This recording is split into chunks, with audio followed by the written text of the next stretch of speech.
Hello, I'm just Plus Witchcraft and I'm gonna tell you the truth about sa issue sa kumakalat na ano ngayon about kay Andy sa asawa niya and then sa babae na to na kamukha ng anak ni The Rock, Dwayne Johnson. So yun, kamukha niya yun. Anyway, so anong masasabi ko sa sitwasyon na to? So guys, minsan ko lang gagawin to at kung sakali man na i-try ko lang ibalik yung yung alam niyo yung pagiging active ko sa ganito. So kung ano talaga what truly happened. Alright, kasi nawala sa akin to. So magiging loyal na ako sa paggagawa ng contents na ganito. So anyways, I'm just Plus Witchcraft and I'm gonna unveil the truth about sa issue ngayon ni Andy Agent Man and then to and then. So as you know, si Andy Agent Man ay anak ng artista, yung si nakaraan lang, is makabilang buhay na at sumalangit nawa, which is she is. So, totoo ba yung issue na naglalantian ng dalawang to? So, technically, masyado lang friendly itong lalaki. Masyado lang siyang friendly. Okay? So, ito naman si babae, totoo ba na she's lying, alright? This girl's lying. Mayroon talaga siyang gusto dito kay lalaki. Okay? May gusto talaga siya dito. So, syempre, bilang asawa, magsiselos ka talaga. You being too friendly. But the thing is, they are not strangers to one another. So, they have met each other before. Alright? Before. I would not cross the line na nag-cheat na ba itong sa lalaki, agent mo noon. No, pero not technically cheating na nakasamang babae pero he's been too friendly. Masyado siyang friendly. Okay? Hindi pa niya masyadong na-adapt sa sarili niya na may asawa na siya. Kailangan na niyang limitahan yung pagiging as soon as possible dapat maging suplado siya. Hindi ko sinasabing maging bastos. Alright? Yung sinasabi ko lang, syempre kung may asawa ka na, dapat medyo, iwas ka na lalo sa babae. Total, si Agent Man, pwede maging artista.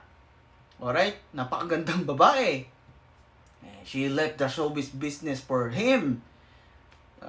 Kumbaga, siya sa issue na pinabayan ng sarili. No, she's beautiful. Still beautiful than 80% of yung mga, may talent, hindi lang siya beautiful, may talent siya kagaya na kanyang ina.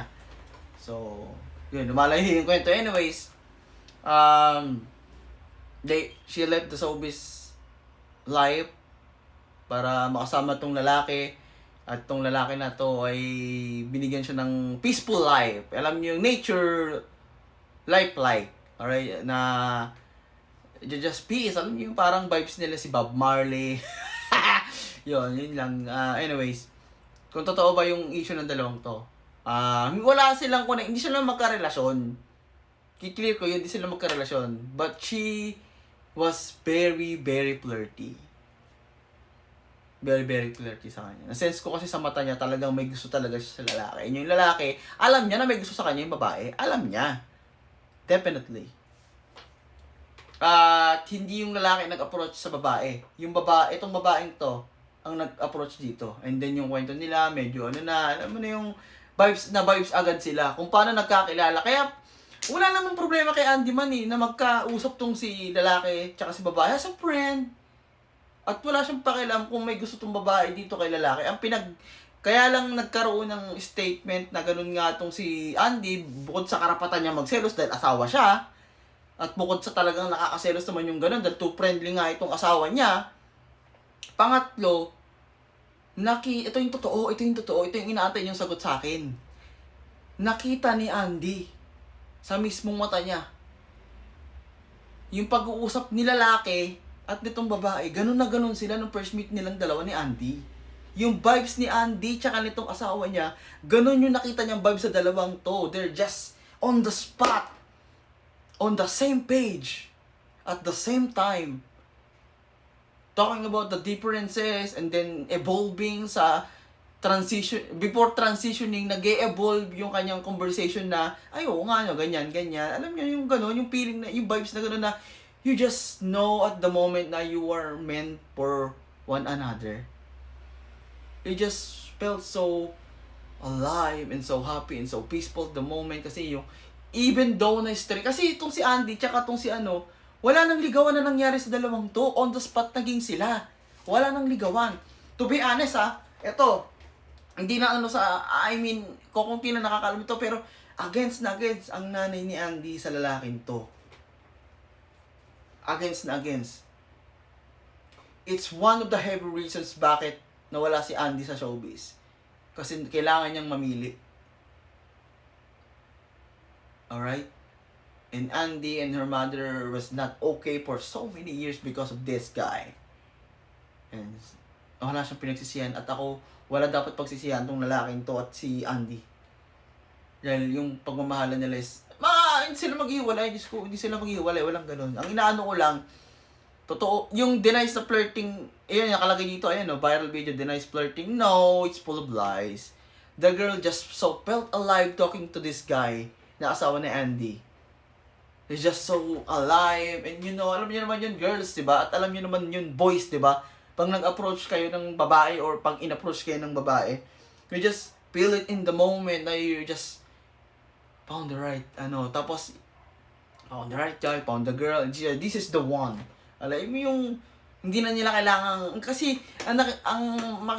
na-sense ko kasi, naramdaman ni Andy at nakita niya, yung na-sense ko na, ito, beyond sa napanood yung video, ito na-sense ko kasi, beyond na. Kumbaga, hindi na yung bunganga nilang dalawa yung nag-uusap, yung mga mata nilang dalawa na.